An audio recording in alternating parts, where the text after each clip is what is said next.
O debate dos transportes aéreos, proporcionado pela Ordem dos Economistas, é convidado do Telejornal, Eduardo Chus, é o delegado na região da Ordem dos Economistas. Doutor, boa noite. Boa noite. Doutor, o que é que muda depois do dia de hoje? Bom, acima de tudo, eu julgo que hoje foi um dia feliz para o turismo na Madeira, por ter tido a oportunidade de informar, de comunicar, de debater e discutir um assunto que é vital. Esta era uma discussão que faltava. Eu diria que esta é uma discussão necessariamente apenas de alguns setores e que não tem sido, enfim, mais aberta. É uma discussão obrigatória. Uma plateia maior. Obrigatória e deve ser encarada de forma continuada, porque as coisas evoluem a uma velocidade extrema e, por isso, uma só discussão no tempo não resolve o problema. A Ordem entendeu que depois da entrada das companhias de baixo custo, as low cost, na operação da Madeira e depois da liberalização da linha, entretanto ocorreu isto há um ano, não é? E havia tempo para se fazer um balanço e perceber dessas mudanças que desafios é que se colocavam ainda à Madeira, que perspectivas é que podíamos ter. Low cost que nesta conferência foram questionadas, nomeadamente por um dos vossos convidados. Sim, houve uma intervenção logo de início de um orador estrangeiro, do Gavin Eccles, que teve... É um dos especialistas em transportes aéreos. É um especialista internacional em transportes aéreos que fez o enquadramento da realidade e transmitiu claramente que as low cost, as companhias de bandeira e os charters, as companhias que operam em regime de charter, têm que conviver entre si. Ou seja, a solução não está no apostar numa única forma destas de operacionalizar um negócio, mas que está no conjunto, está no articular destas três possibilidades. Ele, durante este debate, digamos que questionou como é que era possível que uma companhia low cost operasse nesta linha, em detrimento, por exemplo, da companhia de bandeira nacional, da TAP. Certo, mas houve uma série de considerações que não podem ser isoladas, claro, da comunicação e também do debate. E é tudo uma questão de razoabilidade, julgo eu, de equilíbrio. É preciso perceber que há determinados mercados de origem, ou seja, há determinados turistas que vêm para a Madeira e que fazem questão de vir numa companhia de bandeira. Há outros que não se importam de vir numa low cost porque a preocupação está inerente ao custo do transporte, e há outros que têm operações montadas por operadores que utilizam o charter e que não têm outra hipótese de cá chegar. Que conclusão é que tirou, não só como Presidente da Ordem aqui na Madeira, mas como cidadão e como economista? Certo.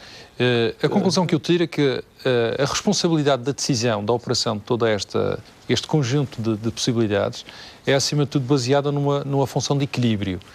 E é preciso atender às especificidades de cada um dos mercados de origem, porque nós não podemos colocar uma companhia low cost num mercado que não quer viajar low cost. E não devemos colocar uma companhia de bandeira num mercado que quer viajar low cost, porque do seu ponto de vista, é inquestionável que a low cost é bem-vinda, por exemplo, na rota Lisboa-Madeira. Sim, sem dúvida alguma. Aliás, essa foi uma discussão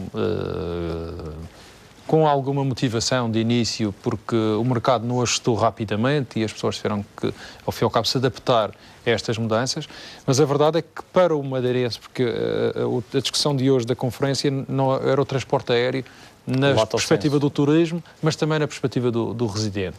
E obviamente que para o residente existem vantagens acrescidas, com uma condição, é que o residente teve necessariamente que adaptar o seu hábito de consumo, ou seja, o seu hábito de compra dos bilhetes, sobretudo tem mais uma opção de... Exatamente, e acima de tudo tem que o fazer com mais antecedência.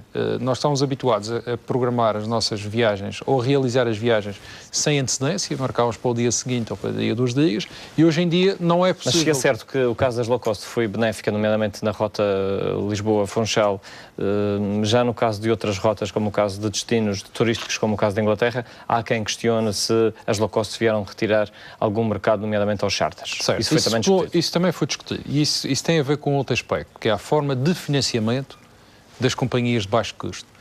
E o facto de elas precisarem de um apoio para começar a operação com a Madeira e para dar continuidade a essa mesma operação, significa que há um investimento da parte do destino. É a Madeira que tem que investir nessa rota. E obviamente que isto incomoda aqueles que estão a fazer esta ligação sem esse mesmo apoio. Isso é discutível. Claro que é discutível, obviamente, numa lógica perfeitamente razoável, penso eu. Portanto, quem está a operar e vê que entra um novo no circuito, que é concorrente dele e que tem um apoio para operar, ou que tem um apoio maior do que aquele que ele tem, porque os apoios aos charters sempre existiram, não é novidade, e os apoios aos low cost é que é novo, porque os low cost são mais recentes. Outro assunto que lá está de grande discussão foi, naturalmente, os valores das nossas taxas aeroportuárias, e lembrando que esses valores dessas taxas aeroportuárias, que são mais altas em relação ao resto dos aeroportos do país, de Portugal, são mais altas quer para os passageiros, quer para as companhias aéreas. Pois. No entanto, também é preciso terem atenção que nós temos que enquadrar esta questão. Porquê que existem taxas aeroportuárias? É sabido que foi por causa da ampliação do aeroporto. Há uma razão objetiva para existirem. Mas há maneira de contornar esse aumento? Essas taxas retiram competitividade ao destino Madeira? Primeira questão. Admite-se que sim. No entanto, tem havido da parte da entidade que gera o aeroporto, a ANAM, um conjunto de medidas ao longo dos tempos para minorar o efeito dessas taxas. Esse sobrecusto poderia ser suportado pelo Estado? Poderia, o Estado é acionista... Isso foi questionado nesta Também foi questionado, mas eu dizia que a questão das taxas, a própria ANAM tem procurado minimizar esse impacto com determinadas campanhas e até congelando os preços, porque os preços estão desde 2005 até agora inalterados, o que significa que com a evolução dos preços... continuarem a ser muito mais elevados do que a média dos outros aeroportos. Agora, o que é que daqui se retira? Não se pode pura e simplesmente dizer que as taxas vão desaparecer, por uma razão muito simples. Eu dou-lhe um exemplo. Quando o IVA subiu em Portugal há poucos anos atrás, há pouco tempo atrás, todos nós sentimos o peso na nossa carteira dos preços a subir. Quando o IVA baixou agora 1% há uns meses atrás, nenhum de nós sentiu o aliviado peso no bolso. O que é que significa? Reduzir taxas aeroportuárias. Não há certeza, apesar de eu entender e de subscrever que as taxas estão diretamente relacionadas com a competitividade do destino. Agora, a mexer-se nas taxas, teria que ser criado um mecanismo que objetivamente medisse o efeito da redução da taxa no preço do consumidor.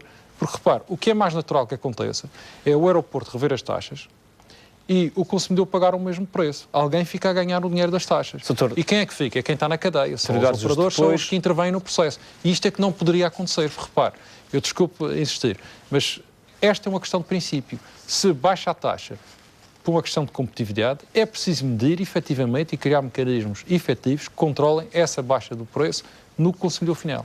Depois desta conferência, uma ou duas questões que gostaria que fossem alteradas como resultado daquilo que hoje esteve em debate.